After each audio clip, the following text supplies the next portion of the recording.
Hey guys, this is Hell Hades. This is a Raid Shadow Legends video. Guys, a lot of people are more excited about this than about the Fragment Collector themselves. We are talking about the epic Woad painted. Oh, she torments my day. Should we put an epic in the mix as well? -1 for a Woad. Woad painted resets me to 0. Oh, go away. Go away, Woad.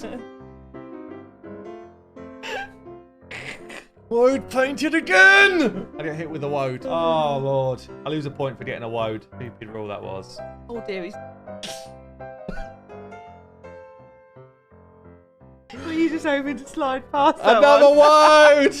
Another Woad! Oh, what are you doing here? I've pulled so many Woads tonight. So look, after all the torment from the shard pulls, I will never look her in the eye again. So Woad painted, what is going on with this champion? She's had a rework. She's one of the epics that's been buffed quite significantly because before the buff, maybe the worst epic in the game and one of the worst champions in the game. Literally with no purpose in life. Nothing she could do was worth doing. She hasn't had everything changed, which is a shame.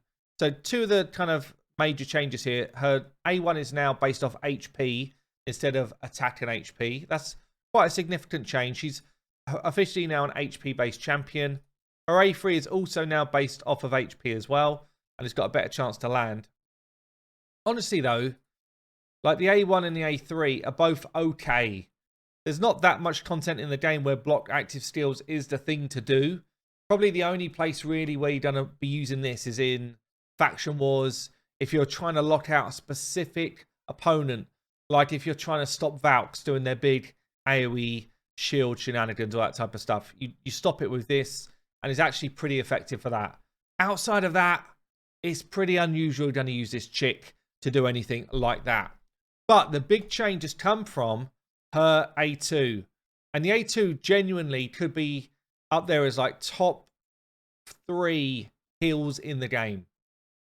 And I really wish that they had made her A3 like a support unit buff type ability, like buffs all the team with specific buffs. It could even be like some of the niche ones like increased resistance or increased accuracy, increased defense, put block debuffs on. Like something here would have been super cool as a support-based champion to have changed this one too, because at the minute it's not doing it for me, and that's my view.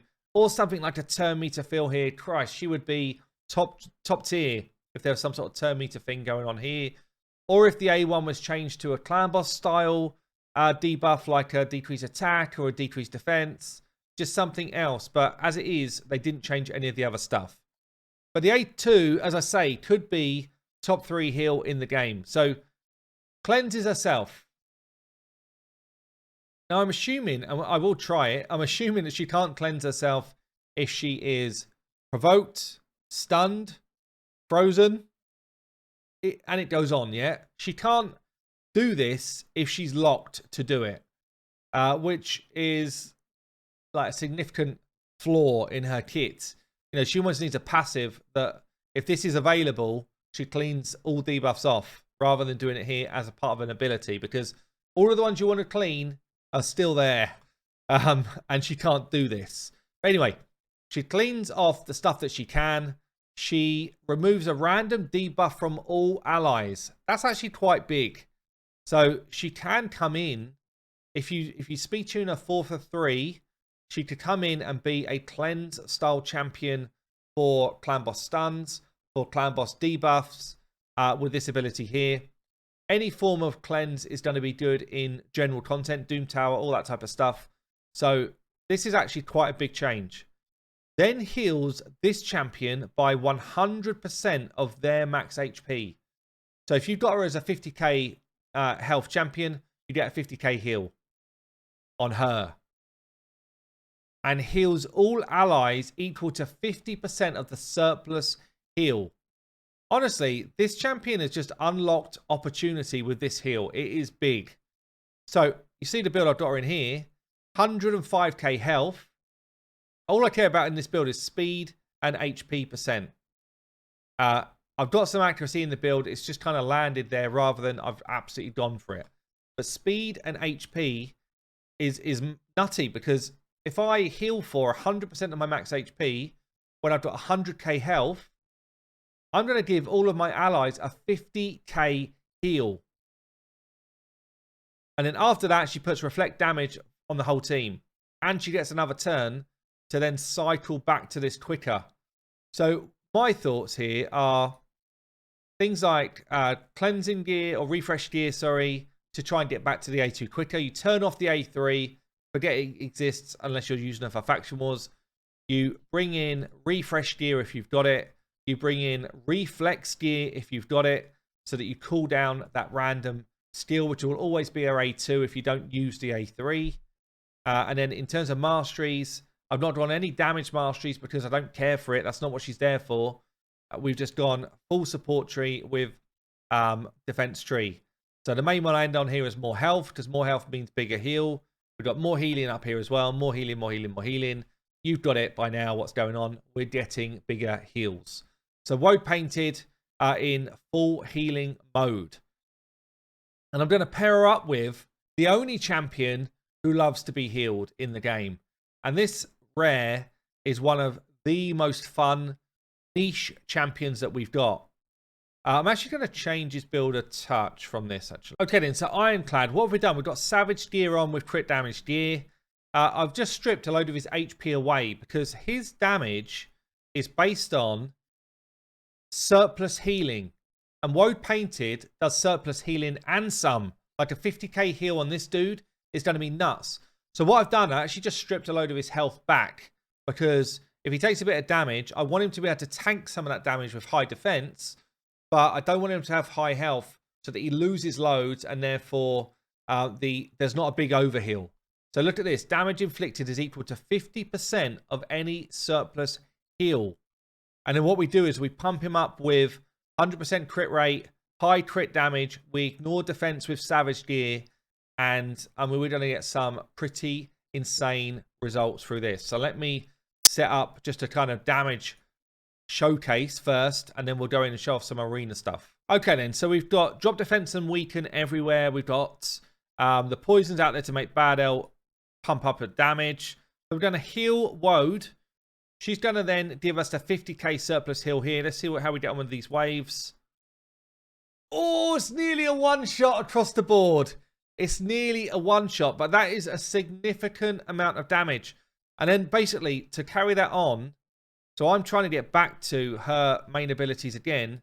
This passive's always on a one-turn cooldown, so you do have to take a turn, and then you'll actually be able to do the same thing again now once Woad gets her ability back. So it's kind of... It's a very niche kind of way of doing it, but it's a genuine strat that you can do. Like, it's a genuine strat that is possible. We might get it away again now if she's cooled that down quick enough. Does she do it?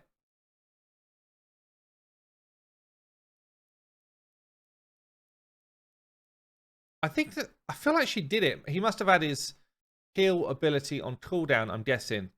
So I'm pretty sure she just did it. Probably because we got Bad L healing and stuff as well.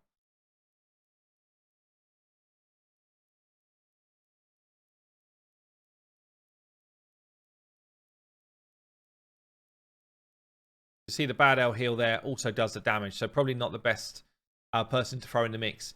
But like a genuine possibility of a strat. Like if we was to take this same team into arena, so this just gives us an idea here of what this could do in the arena. If you got it away, we are reliant on going first, getting drop defense out there, not having a rotors to fight. I don't have that many options on the test server who I can fight. So let's see what this does against hardened enemies in the highest 3v3 arena. It's basically, I mean, the rotors we can't one-shot. If decreased defense was on this Arbiter, it's a definite one-shot. So it's pretty quirky. It's pretty fun. And then I guess, look, if you've got some accuracy, you could come in here and actually try and lock out, weak hit people's abilities as well. But yeah, for the kind of arena meme using Ironclad, actually, pretty solid. Just to show her off in a bit of Doom Tower stuff, mainly for a heal. Yeah, she's not doing anything in terms of her abilities other than healing. So, right here, you can see that there was nothing to heal. She's healed anyway. He blocks out or locks out some champions' abilities in waves, which is kind of cool with her A1. But ultimately, if you're talking about the kind of boss part of the fight, she's going to be doing mammoth heals. And also doing like a mini cleanse. Like here you can see we've already picked up a few debuffs. Wipes them off, or wipes off one per person. I wish it was more than that. I wish it was like a couple. And then she'd be even stronger. But pretty damn juicy big heals for getting us to the boss. And then on the boss they're going to be massive as well. I get to the boss, I'll show you what I mean. So you see here we get onto the boss. The Griffin can be really nasty actually in terms of like scaling up abilities really quick. So you try not to bring too much stuff that is going to be thrown back at us. We have brought a bit. Cleansing off herself. Cleaned a layer off everyone else. And healed to full. Kind of then just work our way through main abilities.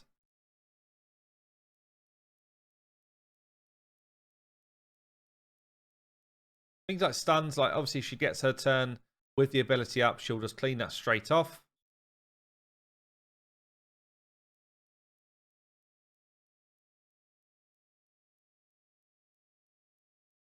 I mean, the Griffin's picking up stacks pretty quick, so it's going to be nasty really fast. We'll be in sort of danger town before long. But because she's built high health, she's able to keep herself in a good spot, heals everyone to full, cleans all of the crap off herself and one layer off everyone else. And then really we just kind of like rinse and repeat. Just timing so far has been pretty damn awful, honestly. But other than that, this team is doing pretty solid. It does hurt a lot more though. When we get past 10 stacks, she starts to lay down the damage. Look at this. So now he is basically dead unless we get a significant heal away. Now, do we get it in time? No, we don't. He is actually dead. Healed everyone else up to full. I think she would have healed him to full if he got his turn away there. Really important to have an A1 decrease attack do. Just laying in those A1s, stopping you getting absolutely wrecked. Is it enough to save? Yeah, okay, still up. There's the heal. Heal to full on someone who is basically dead. It's significant healing that she's pumping out. And I think, so this is Griffin, and, it's just one of a Doom Tower boss where it works in this way. She will do the same thing against any content in the game. That's kind of what I'm trying to get to with this. This isn't specifically a Griffin champion. No, in fact, she's just average against Griffin, really. But the heal is super relevant anywhere in the game that you're taking, significant damage against a lot of debuffs. I mean, 20 stacks against Griffin at this level is difficult to deal with. Like normally you're taking phenomenal levels of damage at this point. He's going to drop. And the full heal again. Everyone's now fully healed up. And, it's just a matter of time at this point. So, look. Woad painted. Definitely not the worst champion in the game anymore. She doesn't come in and completely, change the game. Because she still doesn't bring anything really other than that A2 significant heal and, mini cleanse. But that ability now is so good that it is actually capable of getting her into teams. She's certainly not a Vault champion anymore. I think she's the best of the buffed, if you like. And give it a little bit longer and I might be able to look her in the eyes. Anyway, guys, I've been Hell Hades. That is Woad painted. I will see you later.